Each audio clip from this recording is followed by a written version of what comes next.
Alright.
Cool song. Alright.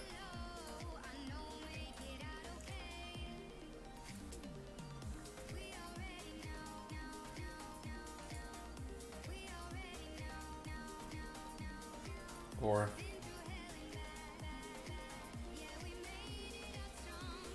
7. Okay. Do the 7 o'clock time now.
For BFA tool crafting, right? I could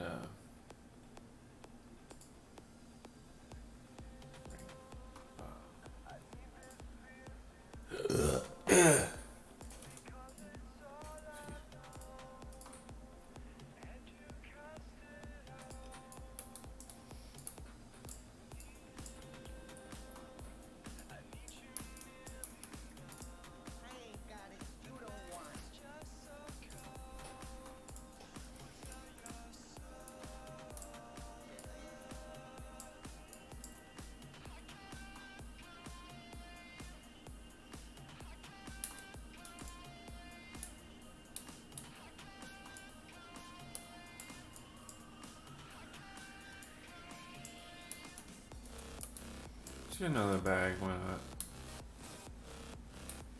I don't know, one bag.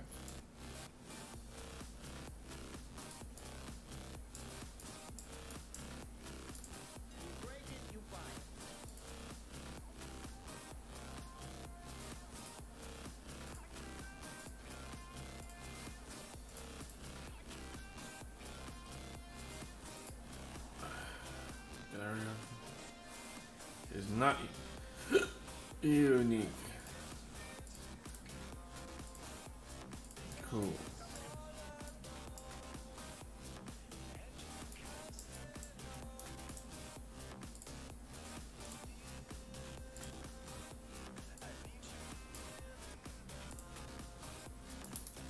we go.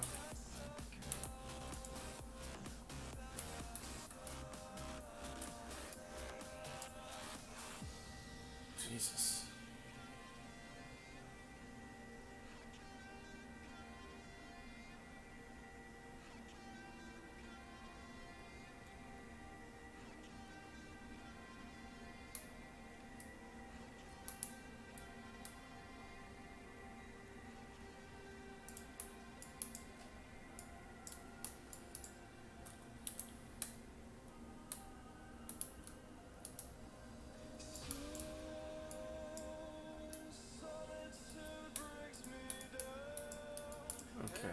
PvP time. PvP only.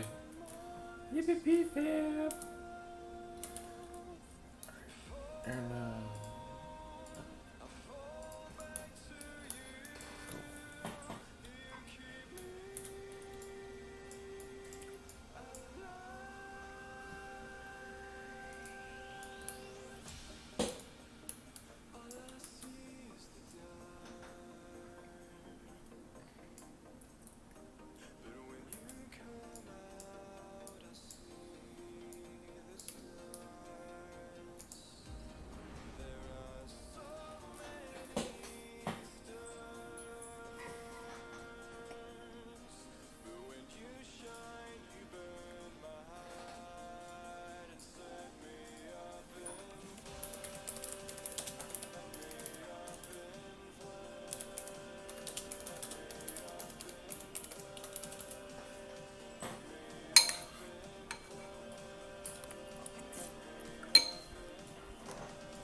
like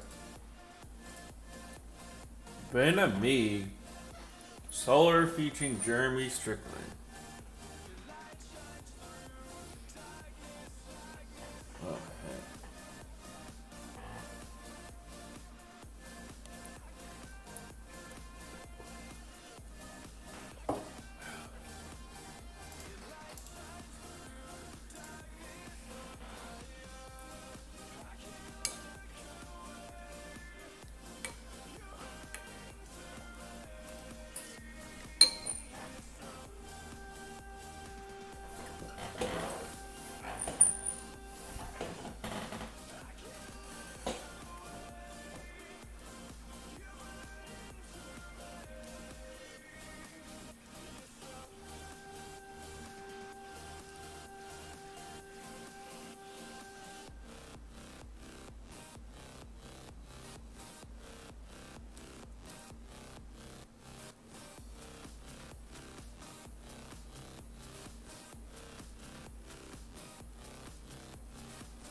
All right. Enclave. Right. Queued up. Right. Yep. 19 and 8. Okay.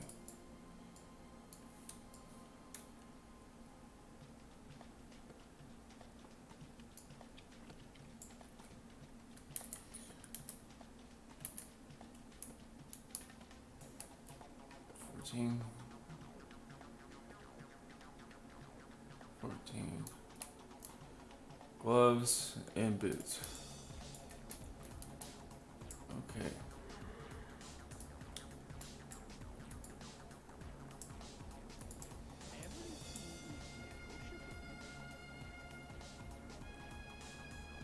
And one hand. Okay.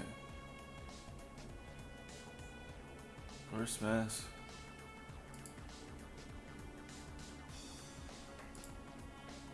Sure.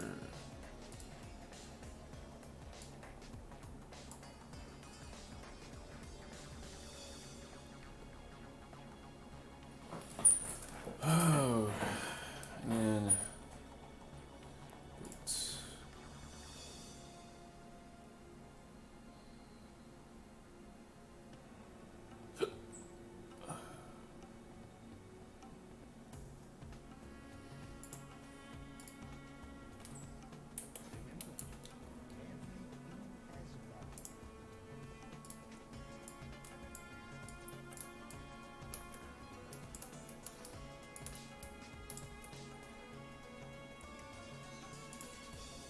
okay.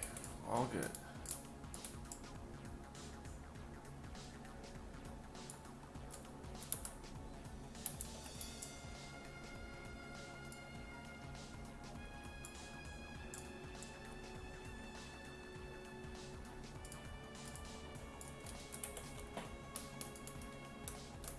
Transference.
What?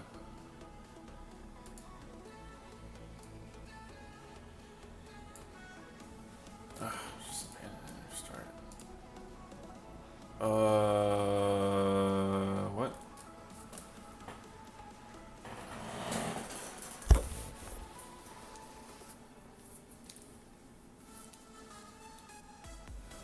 Okay. Sure.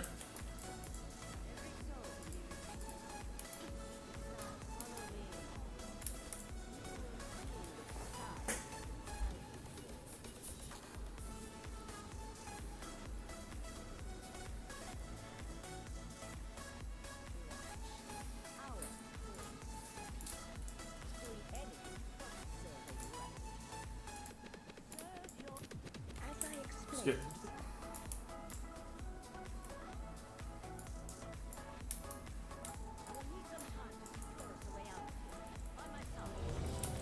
Leave.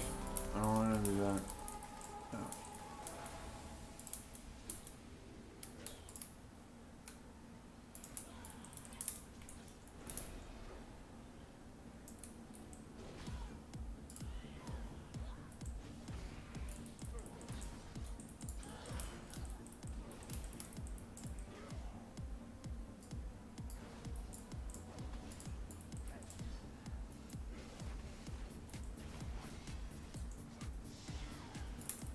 God damn it.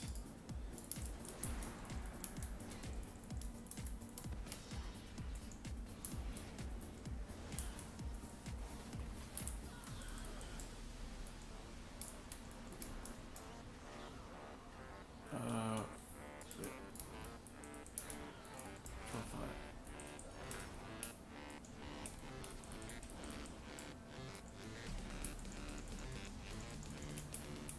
Come on. Shit.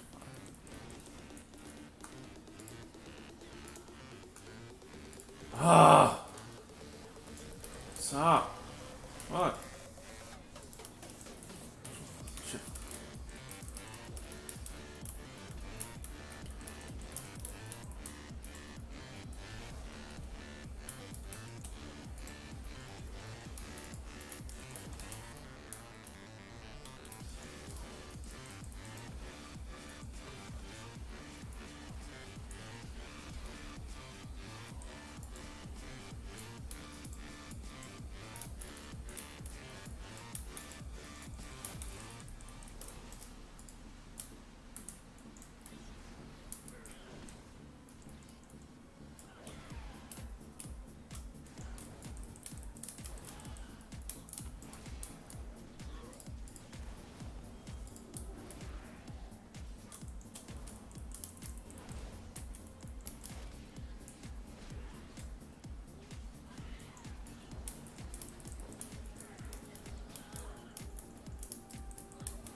Come on. Shit. Five.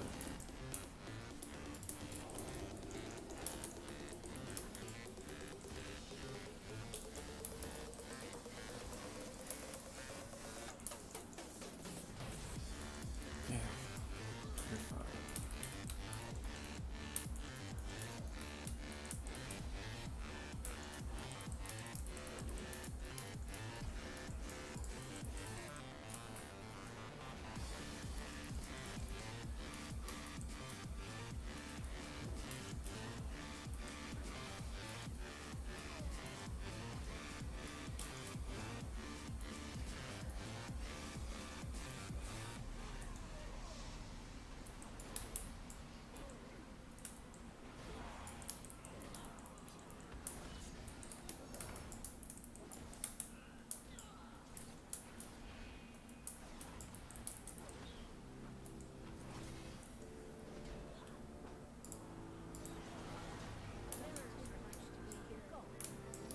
Thank God.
Wait.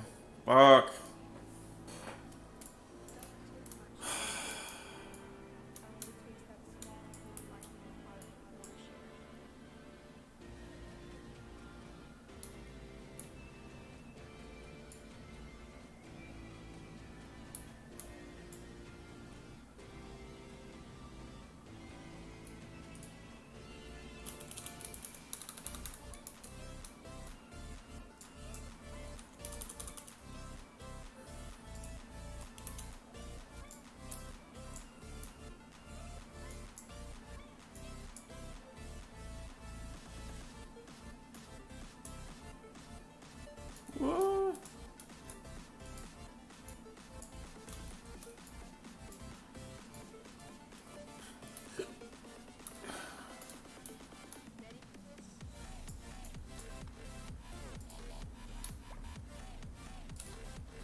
truck.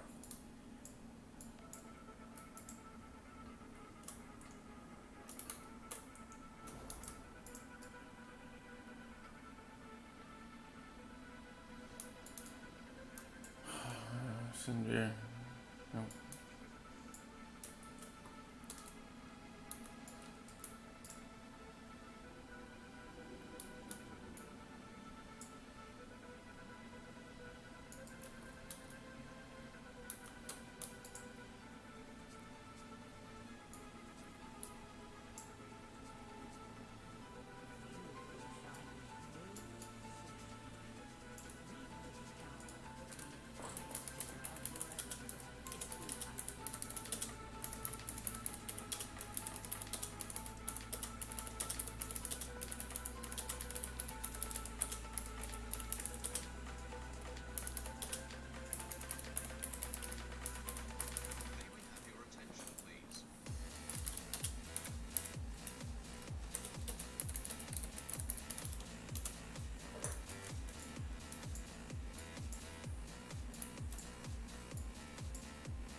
Alright.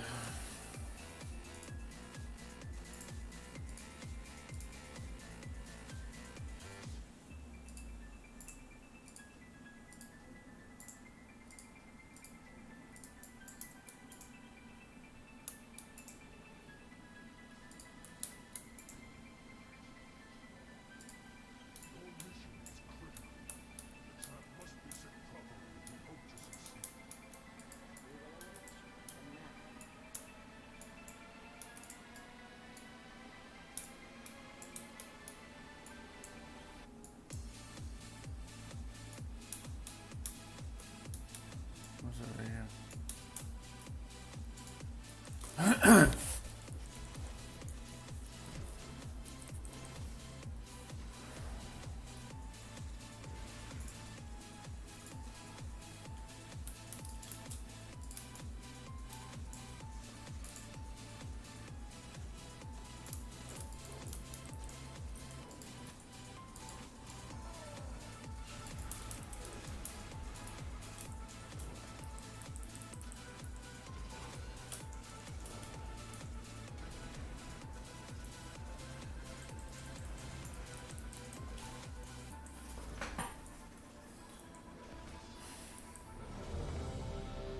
Sure.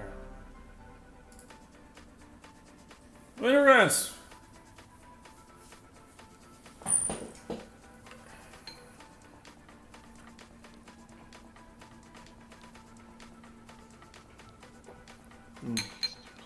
Whoa. Damn. That's pretty good.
Need water.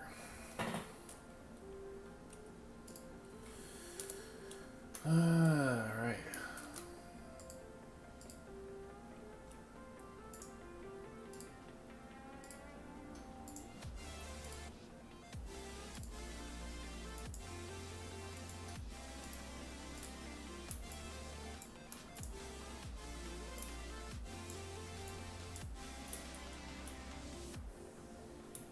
Oh yeah, I can do the mercenary thing. I forgot about that. I'll do it later. Alright, finish the campaign.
Hype it up. There we go. Rogues are definitely a target. Or just priests are probably even more target.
Take it over.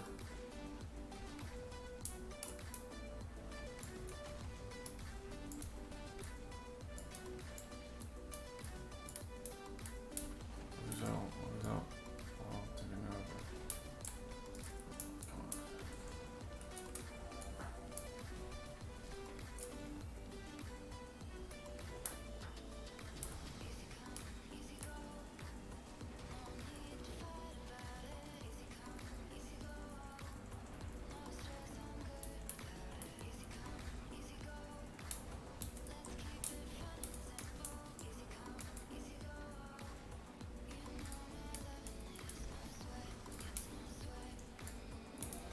Oh god, I feel so good.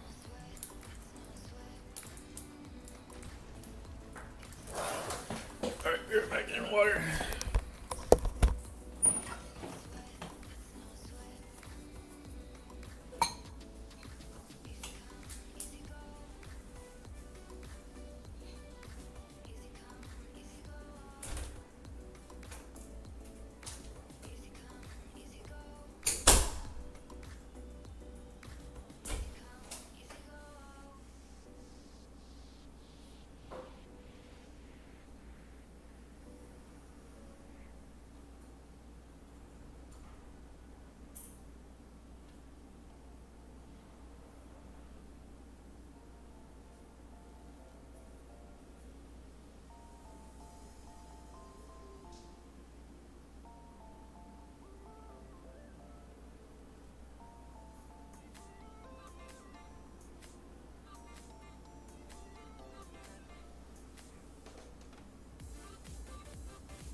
Okay.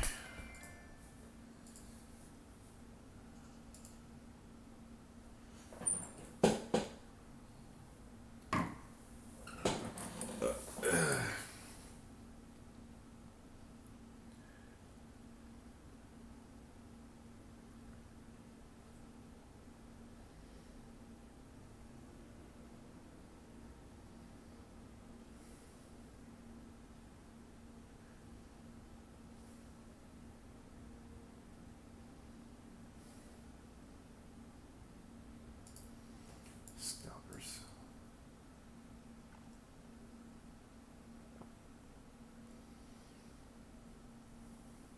The situation with PlayStation 5 right now is pretty crazy. Demand is still at an all-time high, while supply fails to keep up, which is normal during a console's launch period, but Demand for PlayStation 5 is especially high, and scalpers are kind of all over it, unfortunately. But in my last video, I reported that according to Sony, they've sold out of every single PlayStation 5 unit, though there is more coming down the line before the end of the year, according to PlayStation's official Twitter page. But they also touted how they had their biggest console launch ever. The demand is unprecedented, so on and so forth. And it's getting to the point where some people are getting their packages stolen mid-delivery. So with Amazon, for example, a lot of Amazon UK customers reported getting PS5 boxes, but inside, instead of PS5, they would find other products like Nerf guns in the case of this individual, and others got foot massagers instead, and just among other products, just random and of different varieties. And the situation's further exacerbated by scalpers and scalper groups who are snatching PlayStation 5s by the thousands. In my last video, I talked about one specific group that snagged nearly 3,500 PlayStation 5 consoles. I didn't go too much into detail about this group specifically, but recently they provided a response in which they basically said, "We regret nothing." And so I'd like to talk about that statement and highlight the group a little bit more. So first of all, the group is based in the UK, and they were named by Business Insider's article. They are called Crep Chief Notify. The core staff of Crep Chief Notify is made up of 12 staffers, and they charge for subscriptions to members, so around $40 per month or $530 a lifetime, and paying for membership grants access to various services and tools that allow scalpers to keep track of stock, buy items at MSRP, and then resell them. And there's talk here of how this group competes with other groups to see who can snag up the most of a product that's in very high demand, whether it's Yeezys or the latest PlayStation 5. Now, beyond the core management team of 12 that run the company, they also have under their umbrella members that number in the thousands who are engaging in scalping. And I'll repeat again, this is just one group, and with talk here of how these groups compete against each other, no doubt there are a significant number of these groups, and we may be seeing each one of them securing PS5s in the hundreds, if not thousands. So once you start adding all those numbers up, again, I have a feeling that we're talking about tens of thousands at least of PlayStation 5s who were sold at a marked up price point. And one of the managers of this group, Tom, boasted about how they watch all the sites for when they drop stock of highly demanded products. And Tom confirms that he does help members run bots that almost 100% guarantee at least one PS5. And then Tom said right here, bot developers have seen the demand rise for next-gen consoles and have changed their focus from being sneaker-focused bots into multi-use bots for electronics too. So this is sort of how they basically operate, and bots, of course, they're automated programs that allow a computer to kind of make these purchases by itself significantly faster than a human being ever could. And this group even has a website that has this very professional look to it. The very first thing you'll see is, want to learn how to make risk-free profits. This all gives off kind of this pyramid scheme vibe. But yeah, you can see right here they make guarantees of this being 100% risk-free, and they talk about how this works. Buy at MSRP, resell at a significantly higher price point, profit. The Series X is highlighted right here, and then above right here on the website you'll find tabs that read monthly and lifetime. Clicking on those will take you to the monthly mentorship program, which is $40 a month, and it is advertised as providing people the ability to learn how to secure the sneakers and releases you've been missing out on. Our team is here to guide and support you through releases and help you secure the latest. And then for lifetime mentorship, which costs $525, it reads, use your profits from reselling to gain unlimited access to our ultimate reselling community. Our lifetime members gain extra access to their own chat, highlighted namer tag, and much more. And finally, there's an FAQ tab that takes you to this page, which spotlights questions like, how will I make money? And there's reference here to the PlayStation 5 and how much they can mark up prices, stating at CCN you will make money by reselling products that are in insanely high demand with relatively low stock. An example of this is the recently released PlayStation 5. The demand completely outweighed the stock, forcing the resale price to rocket up to $750. That's lowballing it. Again, going to websites like eBay, you see that PS5s are being resold at $1,500, $1,800, $2,000 average, roughly there. Going back to the website, it reads the RRP for this item is $500. When you join CCN, we will show you our exact methods on how our members were securing multiple orders.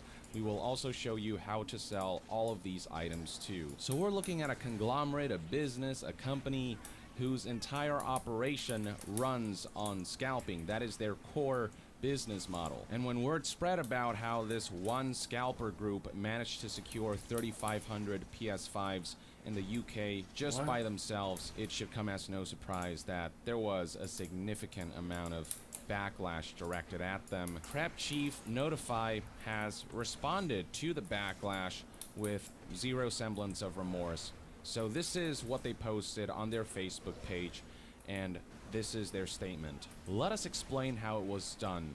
The PS5 hype started back in October with the pre-order release. Members were informed to purchase on go. We were prepared, had our in-house monitors ready, and come the day, 1,000 consoles were secured. The real chaos started on release day. Once again, we prepped the group, informed everyone of the potential, and was ready on go. The day came and members had feasted. Feasted, interesting choice of words there. 2,472 consoles secured on the day, not with bots as the media is portraying, all manual. Now this right here immediately seems to be some kind of lie, or at the very least a contradiction to what one of the managers at Craft Chief Notify told Business Insider. Going back to that article, you can see right here that among the quotes that Business Insider obtained was running bots for members to almost 100% guarantee at least one PS5, and bot developers have seen the demand rise for next-gen consoles and have changed their focus from being sneaker-focused bots into multi-use bots for electronics too. So there was confirmation to Business Insider that bots were most certainly involved, but now for some reason this group is claiming that the media is misrepresenting this and that no bots were involved in the scalping of PS5s. Not like it matters, scalping is still scalping, but I also don't believe them for a second that bots weren't involved.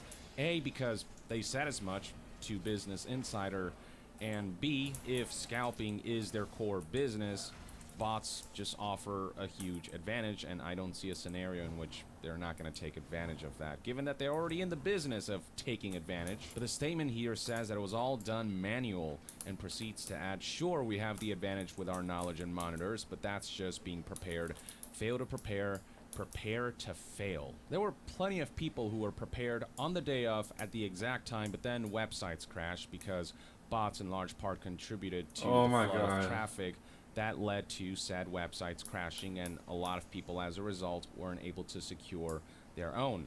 The fact of the matter is that it doesn't matter what method you use, though again I'm sure bots were involved.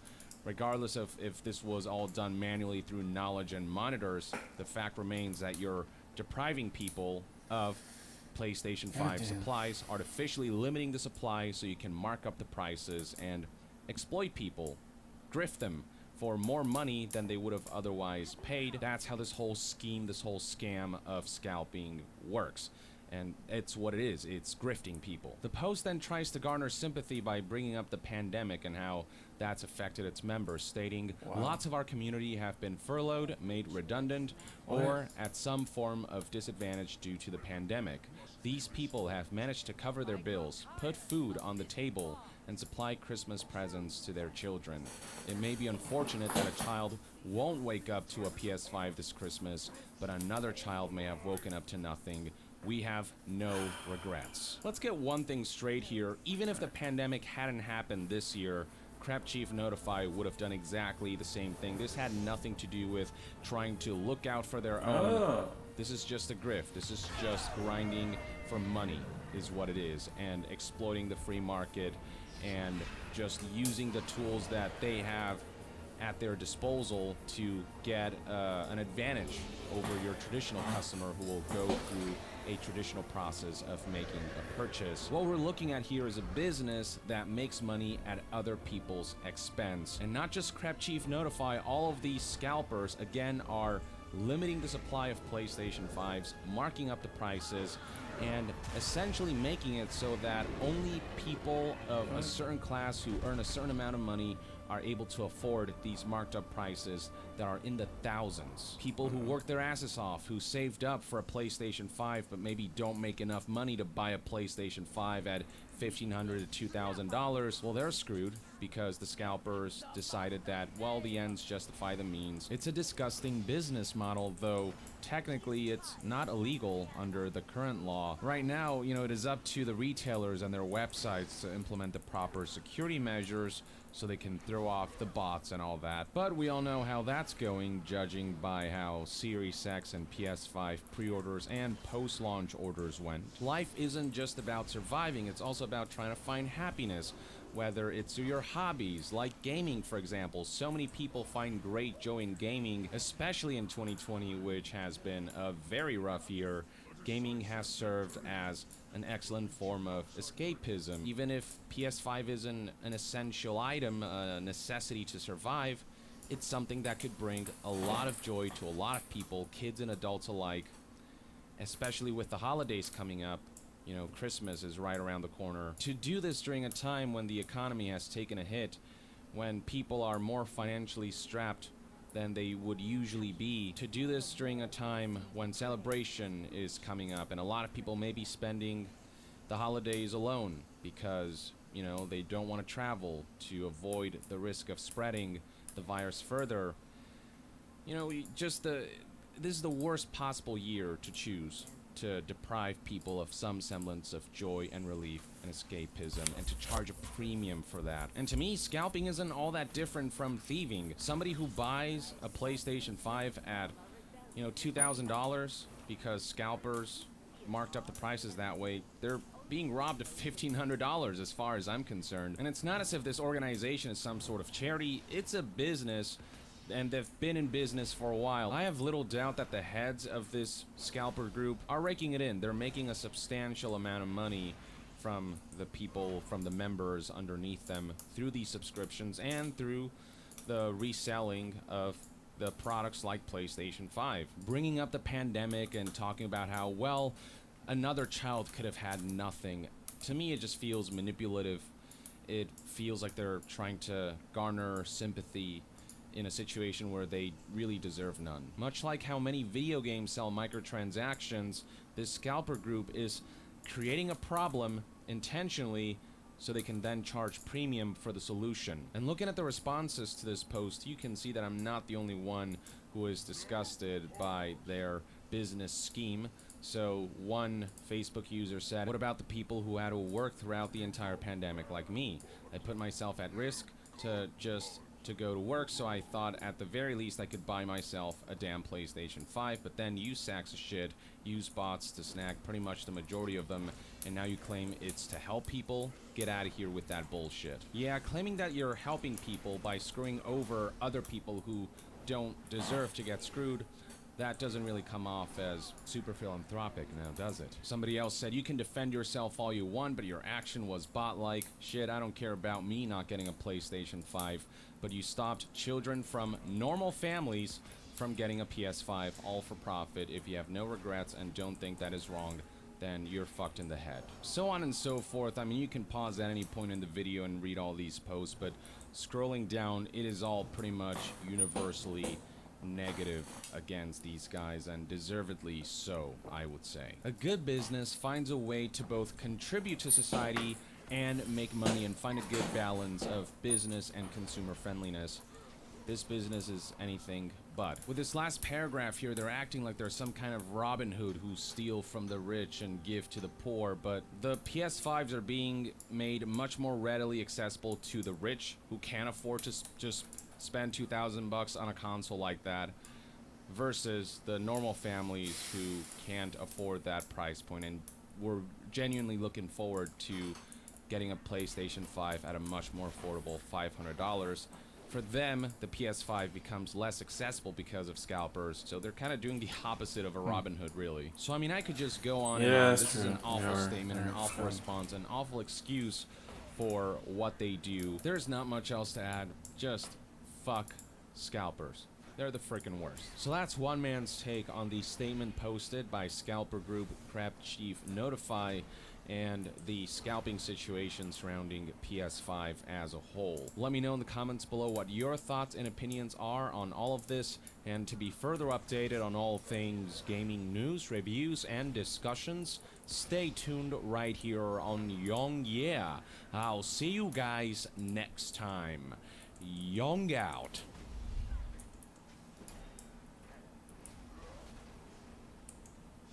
Next gen has arrived, ladies and gentlemen. PlayStation 5 and Xbox Series X and S have all officially released, and the public is able to purchase the consoles. Well, if they're able to find one, because supply for these consoles are low compared to demand, and people have been having a lot of trouble finding any of those consoles.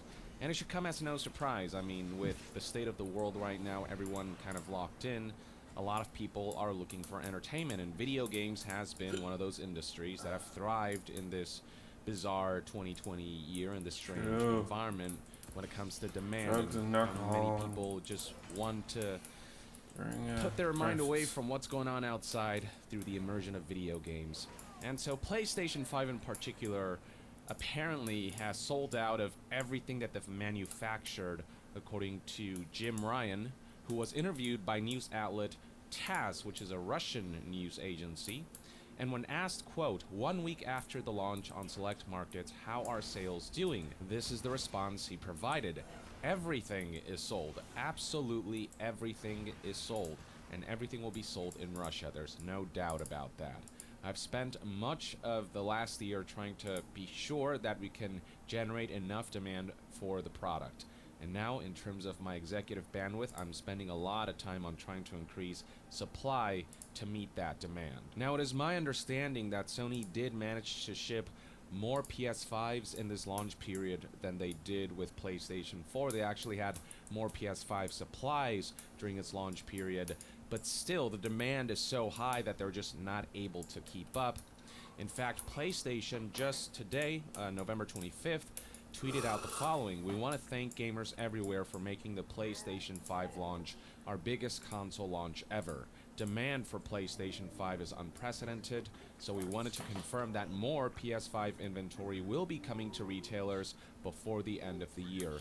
Please stay in touch with your local retailers." So yeah, they shipped more units than PlayStation 4. They sold more units than PlayStation 4 within the launch period. But they're just not able to keep up, though. Fortunately, before the end of the year, there is more stock coming, but demand is still raging high. So you want to be on top of that if you hope to get a PS5, you know, for Christmas or whatever, or if you just hope to get one as soon as possible to play some of the latest games. Now, something that tarnishes all of this is the effect that scalpers are having on the supply of PlayStation 5.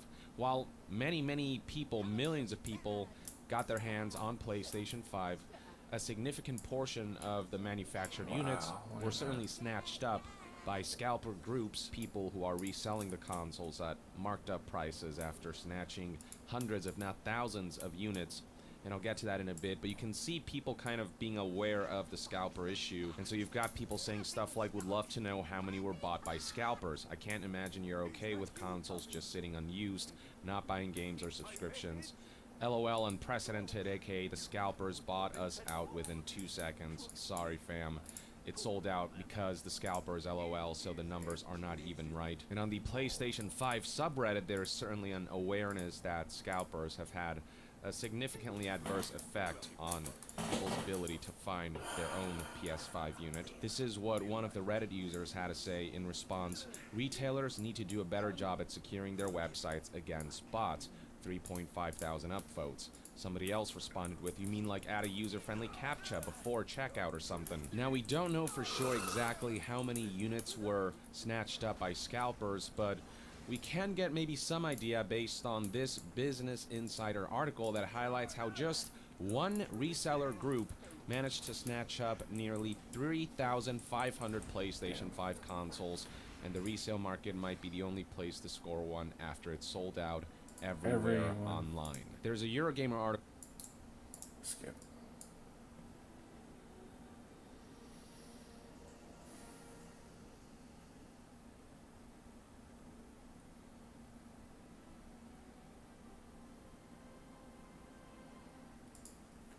Yep, it will get dirty.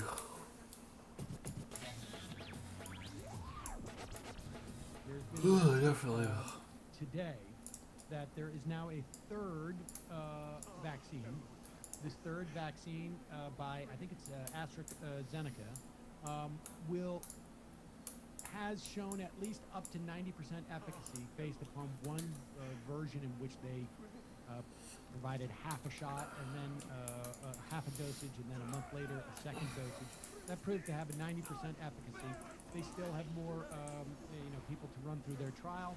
The advantage of that specific vaccine is that it has even less refrigeration requirements, or it's less stringent refrigeration and cold requirements than first the Pfizer one and then even the Moderna one, and could be a little bit cheaper. So, but one thing that people need to understand is that we heard that that Moderna was part of Operation Warp Speed, which meant that they got money for the development. Well, and despite the fact that Pfizer's out there saying that they did not get, that they weren't part of Operation Warp Speed, what they did get was government money ahead of time to begin to produce and distribute a potential vaccine. Here is Rob Weitzman, President of Public Citizen, on Democracy Now!, making it clear that none of these companies, none of these drug companies, are doing what they're doing without substantial financial support from us, our government, our society, the taxpayers.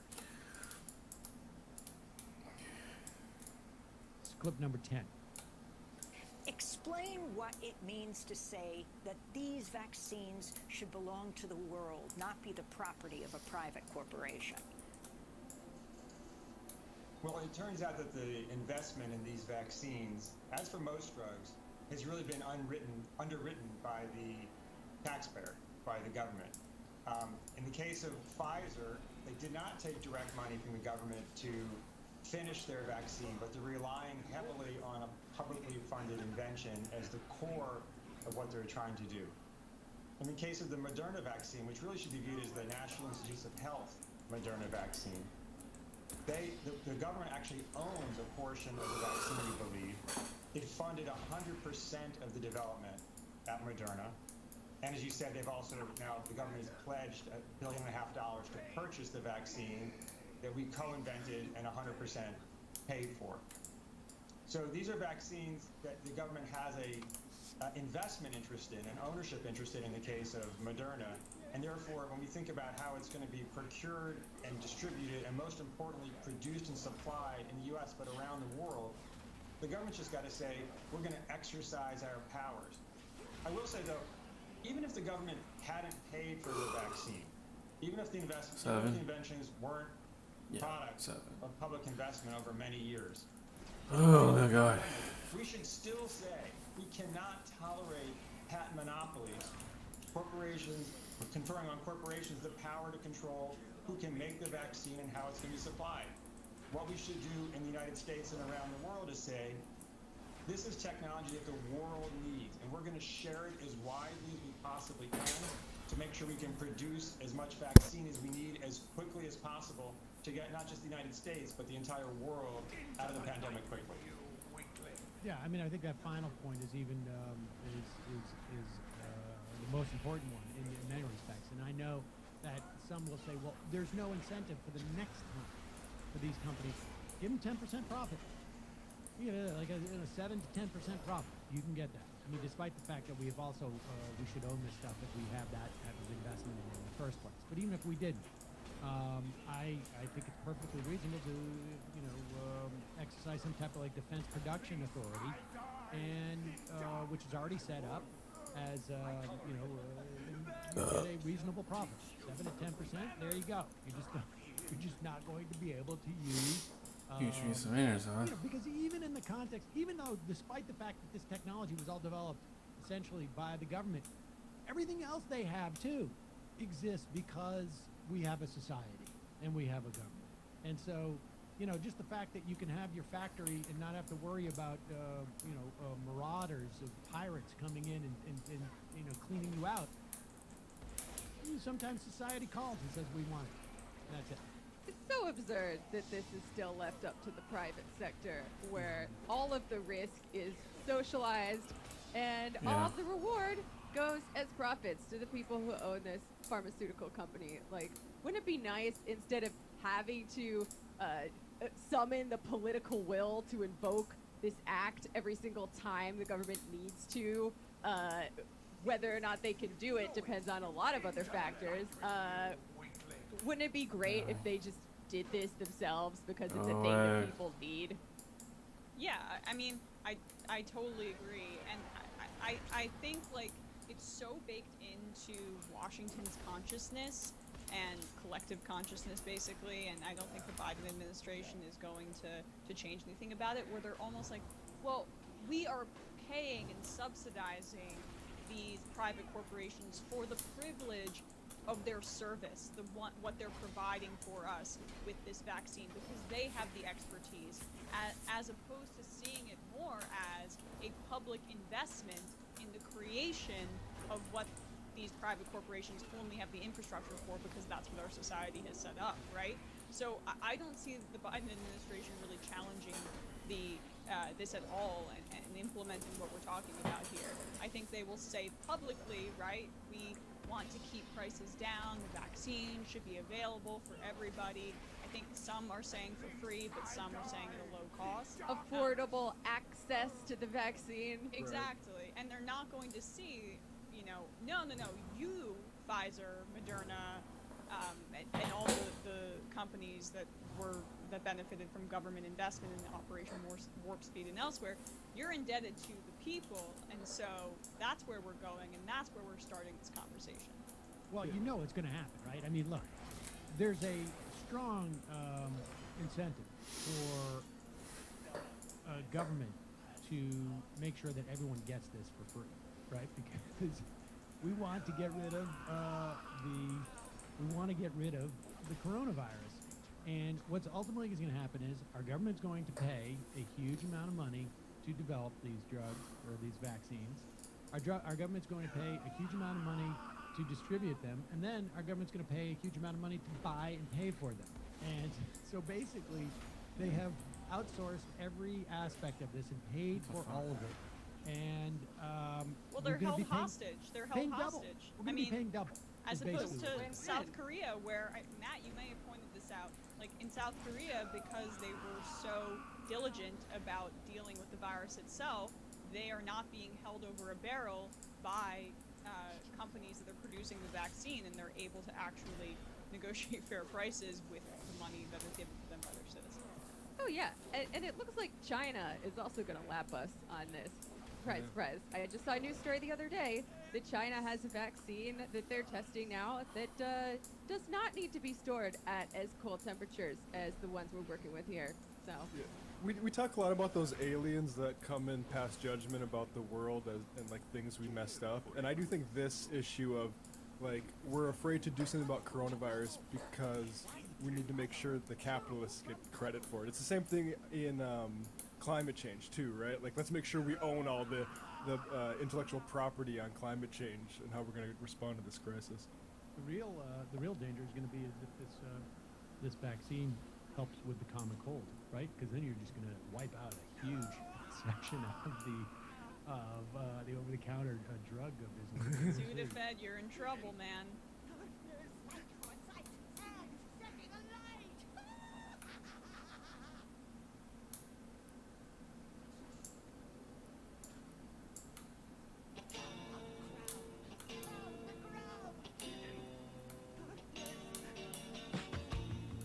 Hello, and welcome to Useful Idiots.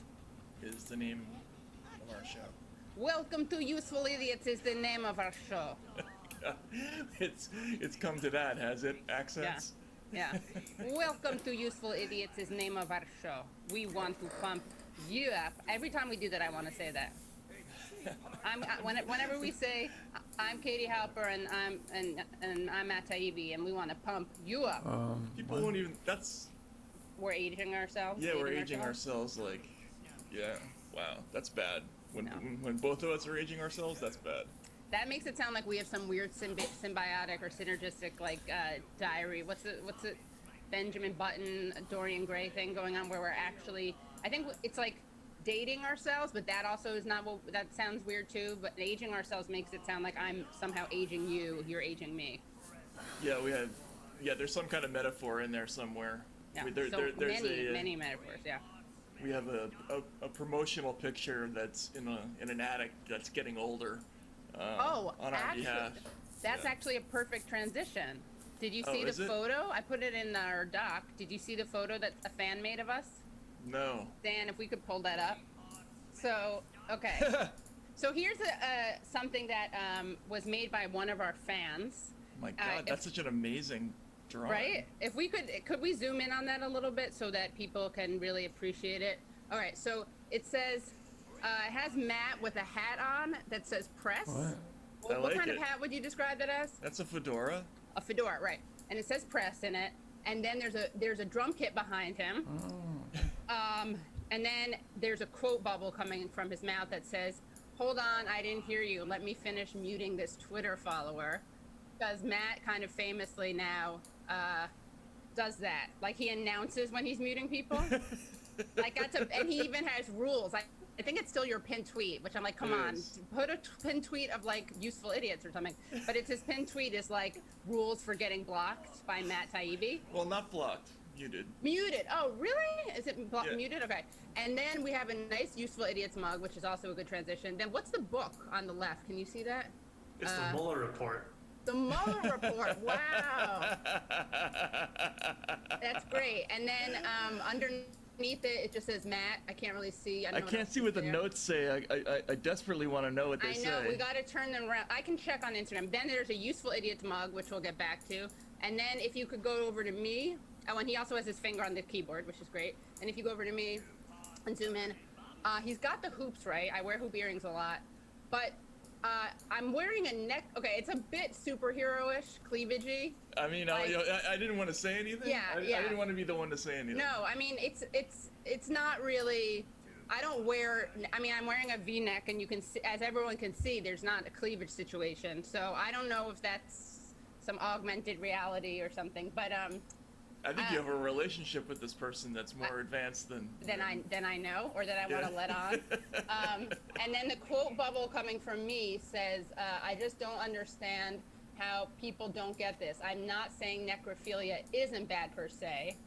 I love it. Of course, my signature line. But I'm also, here's how I know that it's, I don't have that shirt. I even wrote in the comments, I said, what shirt is that? I don't recognize it. Not in a gotcha way. I just don't have a shirt that has that kind of bordered neckline, and I never wear necklaces, ever. In fact, I mean, no, not never. I thought about it. I've worn a necklace once on the show, and it was very busy.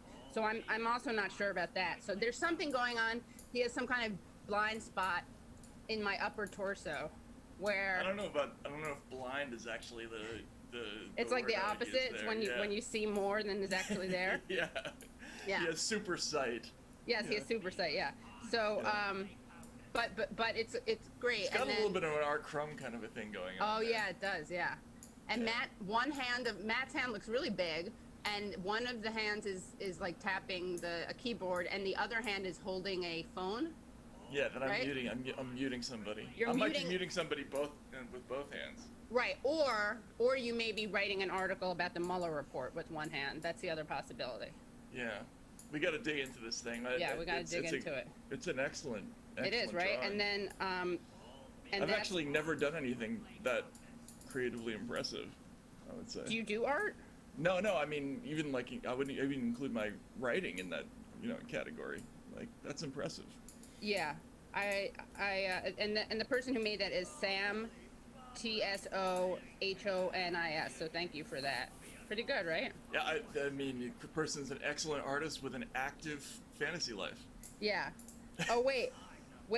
Matt, I'm turning it upside down and reading the notes. So it says, Matt, get out now while you still have a chance.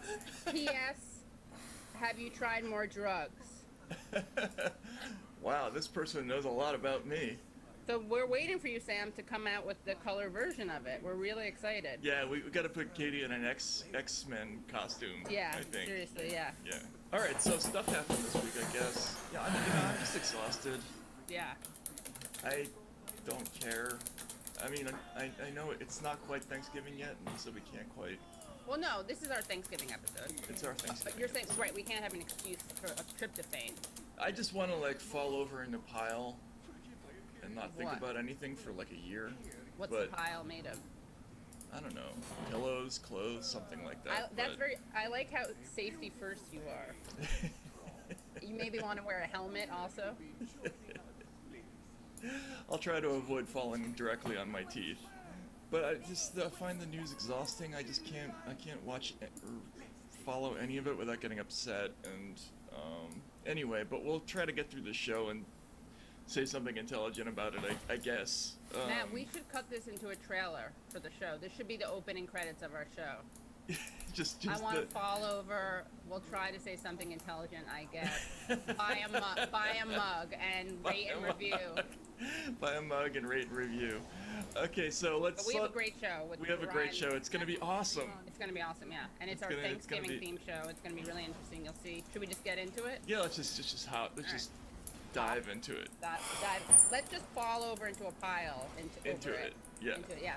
So for Democrats Suck, I got to give a shout out to friend of the show, Barack Obama, who's come out with his third memoir, because, you know, he didn't get everything out in the other ones. Dreams from My Father was the first one. The Audacity of Hope was the second one.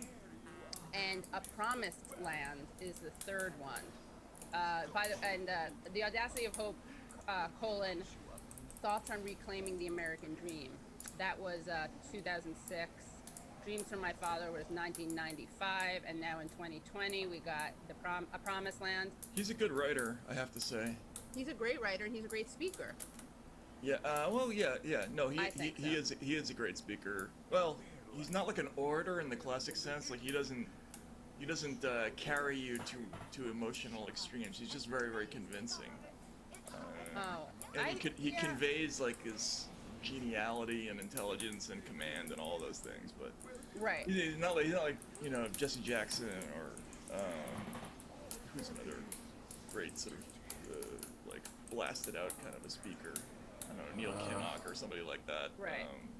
Just go to look at who Joe Biden has played. I'm trying to pass out.